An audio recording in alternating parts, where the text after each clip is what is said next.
Hey guys, welcome back to the channel. Today I'm going to walk you through exactly how to create a public profile on Snapchat. Perfect if you're building your brand, growing an audience, or just want to be more discoverable. Let's dive in. First, open Snapchat and tap your Bitmoji or profile icon in the top left of the screen.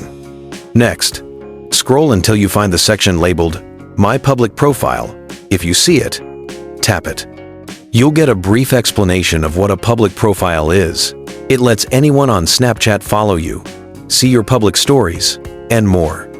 If you're eligible, hit Create Public Profile and follow the prompts. You'll be asked to set up your public bio, profile picture, background image, and optionally location.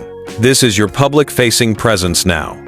Once that's done, you'll land in your public profile space. Now you can start posting content to your public profile. Go to the story screen and choose My Story Public instead of just friends. That means your content goes out to your subscribers and anyone who finds you, not just your friends list. Heads up, you might not see the Create Public Profile option if your account is too new, you're under 16, or you've had guideline strikes. If you're over 16 and still don't see it, check your app is updated and your birthday is set properly. Okay, that's the setup done. If it helped you out, make sure to like this video, subscribe for more smart social media hacks, and leave a comment telling me your Snapchat username so I can find you. I'll catch you in the next one. Peace.